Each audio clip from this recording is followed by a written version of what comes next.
ليه الزيارة اللي بتحصل دلوقتي في وقت تصوير الحلقة من ترامب للصين واللي فعلا ترامب فيها وصل الصين من ساعات هي الزيارة الأصعب لتاريخ ترامب واللي هتحدد مصير حاجات كتير بعد كده هيتمشي فيه؟ وليه ايلون ماسك موجود في الزيارة دي وايه علاقته بكل القصة اللي بتحصل رغم انه المفروض ان هو انفصل عن الحكومة بتاعة ترامب اصلا بعد ما كان مقرب ليها جدا؟ وهو ايه اصلا اهداف الزيارة دي وايه الكارثة الحقيقية اللي ممكن تحصل لو ما تمش الاتفاق في الزيارة دي على الحاجات اللي هم حاطينها والبنود اللي هم ناويين يتفقوا عليها؟ اقوى شركات عالمية دلوقتي موجودة في الزيارة دي، والكارثة الحقيقيه في اول ما الزياره حصلت هو عدم وجود الرئيس الصيني في استقبال ترامب في المطار نفسه، ودي بدايه القصيده يا صديقي. فلو لسه ما تعرفش اللي هيحصل في الزياره دي وايه اللي ممكن يترتب عليها بعد كده، تعالى اقول لك على اهميه الزياره دي والكوارث اللي ممكن تحصل من وراها، وايه هم اهم 3 اسباب مخلين امريكا في موقف صعب في الزياره دي تحديدا، وده على حسب الصحف الامريكيه. فلو لسه ما تعرفش اللي بيحصل دلوقتي تعالى اقول لك على كل اللي بيحصل، ولو لسه ما عملتش متابعه فلازم تعمل متابعه بسرعه، وهسيب لك لينك كتاب الذكاء الاصطناعي في الكومنتات عشان تستفيد منه. ويلا بينا بسرعه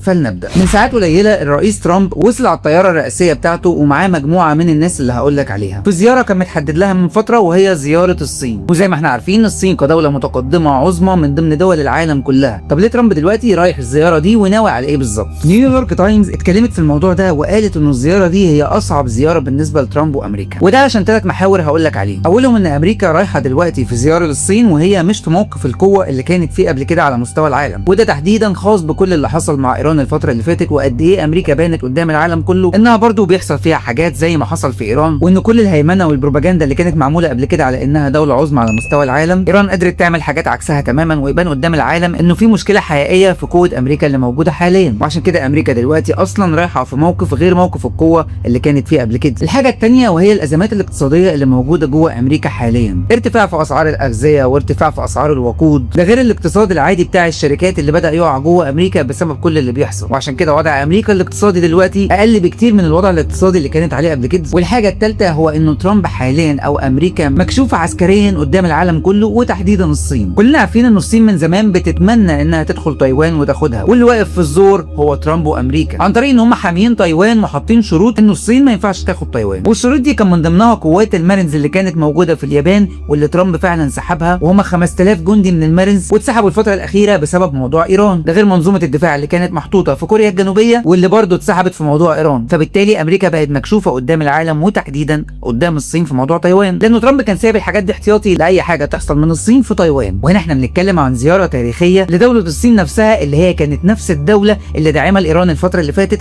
واللي كانت بتوفر لها اهم رادارات عشان تحدد بيها اهدافها وتحدد احداثياتها اللي تقدر تضرب بيها الاماكن والقواعد الامريكيه اللي موجوده جوه دول الخليج او جوه الكيان نفسه. ده غير انه اصلا الصين استخدمت حق الفيتو في انها ترفض كلام ترامب في انه عايز يفتح مضيق هرمز بالقوه، وساعتها هو ده اللي وقفه. اذا هنا في الصين احنا بنتكلم على انها دوله اصلا الفتره اللي فاتت علاقتها بامريكا ما كانتش قويه، رغم انه برضه اقتصاديا هم مرتبطين جدا، وهقول لك ازاي. بس الزياره دي تمت بعد سنين ما كانش في اي رئيس امريكي بيزور الصين، وفي خلال الساعات الاولى للزياره ترامب نزل من على الطياره، وكلام كتير بيتقال انه الرئيس الصيني نفسه ما كانش موجود في استقبال ترامب، ودي حاجه كبيره جدا كبدايه. بس تعالى نرجع مع بعض كام ساعه لورا قبل الزياره دي ما تحصل. ترامب وجه كلام مهم جدا للاعلام الامريكي اللي كان بيتهم ترامب ويقول له ان الرئيس التنفيذي لشركه نيفيديا اللي هي اهم الشركات العالميه في مجال الذكاء الاصطناعي والشرائح الالكترونيه، الرئيس ده اسمه وانج، والاعلام الامريكي ده كان بيقول ان الرئيس التنفيذي للشركه ما كانش موجود مع ترامب في الزياره دي، وازاي ما يبقاش موجود معاه في زياره مهمه جدا زي دي. ترامب رد على الاعلام الامريكي ده بمنتهى القوه وقال لهم ان انتم ما تعرفوش حاجه، والرئيس التنفيذي موجود فعلا معاه على الطياره الرئاسيه الاولى، ومش بس هو ده، هو وايلون ماسك. وخلينا نركز كويس جدا في ايلون ماسك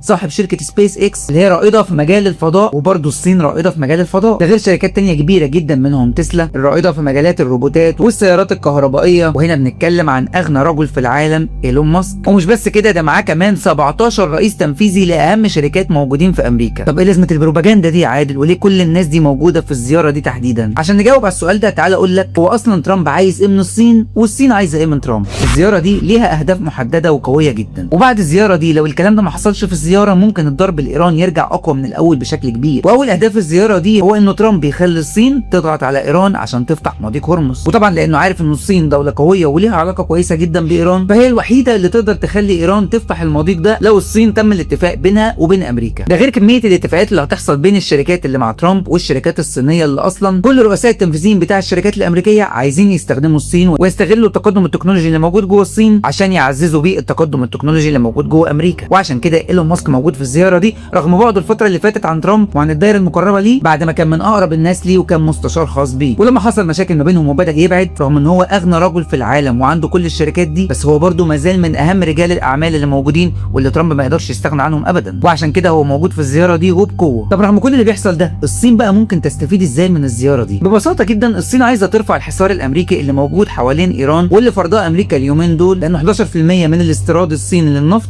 بيجي من جوه ايران، و90% من الصادرات الايرانيه بتروح للصين. اذا فمن اهم فوائد الصين ان الحصار ده يتحل في اقرب وقت عشان الاستيراد الصيني يفضل زي ما هو من ايران. غير كده من ضمن النقط المهمه هو تخفيف التعريفات الجمركيه اللي فرضها امريكا على الصين في التعاملات. وعلى حسب نيويورك تايمز واللي اتكلمنا عليه في الحلقه اللي فاتت بالتفصيل، هو الاستثمارات الصينيه اللي بتريليون دولار واللي هتحصل جوه امريكا الفتره اللي جايه، ودي اللي بالمناسبه مخليه امريكا كلها قلب على ترامب وبتقول له انت ازاي تجيب الصين لحد عندنا تاخد بياناتنا وتسيطر على الشركات بتاعتنا، لانه بدخول الصين بقوه في المجال ده وبالذات المجال التكنولوجي والخاص بالذكاء الاصطناعي والسيارات الكهربائيه والشرائح الالكترونيه، وده طبعا سبب وجود رجال الاعمال زي وانج وايلون ماسك معاه. فالشعب الامريكي بيقول له ازاي تجيب الصين اللي هي اصلا قويه تكنولوجيا تسيطر على شركاتنا وتبقى عارفه كل المعلومات بتاعتنا، واللي برضو كلنا عارفين ان الصين وشركاتها ما بتعملش اي حاجه من غير الرجوع للاستخبارات الصينيه. اذا فكل المعلومات الامريكيه هتبقى موجوده عند المخابرات الصينيه، يعني من الاخر بيسلم مفاتيح امريكا للصين، والصين مناها تعمل حاجه زي كده. ده غير اهم نقطه من اهداف الصين وهي تايوان اللي الصين من زمان عايزاها، واللي واقف لها في الموضوع هي امريكا. وببساطه بعد موقف امريكا اللي ما بقاش زي الاول في قوته، وبعد المنظومات الدفاعيه اللي اتسحبت من كوريا وقوات المارنز اللي اتسحبت من اليابان، بقى سهل جدا على الصين انها تاخد تايوان. واللي سهل لها الموضوع اكتر هو اللي ترامب عمله في فنزويلا، لانه بنفس الطريقه اللي ترامب عملها في فنزويلا لما دخل خد الرئيس وقال ان هو كده فنزويلا بقت معاه، سمح للصين ان ممكن حاجه زي كده تحصل وان الصين تعمل نفس الحركه مع تايوان، وساعتها مش هتلاقي اللي يقف لها، وهنا الصين هتبقى وصلت لاهدافها بالكامل لو ده حصل. فعشان كده الاهداف الصينيه والاهداف الامريكيه المفروض انها تتحقق في الزياره دي لو الزياره مشيت كويس واللي كان مترتب لها من فتره. طب في حاله ان الزياره دي ما تمشيش كويس وان كل الاهداف دي ما تتحققش من الطرفين، ساعتها ما حدش يتمنى ان اللي هيحصل يحصل، لانه في وقتها اقوى دولتين على مستوى العالم مش هيكونوا اتفقوا، وهيكون كل الشراكات اللي احنا اتكلمنا عليها في كل المواضيع دي سواء تكنولوجيا او عسكريا مش موجوده، وده هيدي الحق فيهم لكل دوله انها تعمل اللي هي عايزاه. وكل اللي حصل في ال 39 يوم اللي فاتوا مع ايران ساعتها مش هيبقى 1% من اللي هيحصل بعد كده، واكيد السيناريو ده ما حدش يتمناه ابدا ولا يتمنى انه يحصل نهائي. الكلام ده بيحصل في نفس التوقيت اللي الحرس الثوري الايراني عمل انزال بري جوه دوله الكويت، لانه 6 من ضباط الحرس الثوري الايراني جم لحد المواني الكويتيه، وحرس الحدود الكويتي بدا يتعامل معاهم لحد ما قبض على 4 منهم و2 هربوا. موقع ريسبونسبل ستيت كرافت هو اللي رد على الموضوع ده وقال ان حاجه زي كده فيها لغز كبير جدا من ان الحرس الثوري الايراني يعمل حاجه زي كده جوه الكويت، وتحديدا دوله الكويت اللي هو مركز معاها في توقيت اصلا المفروض ان الهدنه شغاله فيه. ده غير تقرير تاني طلع وبيقول ان السعوديه نفذت ضربات جوه ايران من بدايه الموضوع ده ما طلع، ومش السعوديه لوحدها، لانه طبعا اتكلمنا على الامارات في الحلقه اللي فاتت وكميه الضربات اللي هي نفذتها جوه ايران. طب ايه اللي يخلي التقرير ده برضه يطلع في التوقيت ده بعد ما المفروض ان المفاوضات شغاله والهدنه برضه شغاله؟ اذا ففي ناس من مصلحتها ان كل الضرب ده يرجع تاني زي ما كان، واولهم طبعا الكيان اللي ما بيتمناش ابدا ان الضرب ده يقف للحظه. وعشان كده سواء الزياره دي او كل اللي بيحصل في العالم هيخلينا نشوف الساعات اللي جايه حاجات كبيره جدا، وهو ده اللي هنتابعه مع بعض. فلو لسه ما عملتش متابعه لحد دلوقتي يا ريت تعمل بسرعه، ولو لسه ما اشتركتش على القناه مستنيك تشترك عشان بنناقش مواضيع كبيره، وهسيب لك لينك كتاب الذكاء الاصطناعي البقاء للاذكى في الكومنتات عشان تحمله وتستفيد منه. انا عادل مجدي، وفي الاخر متعودين نقول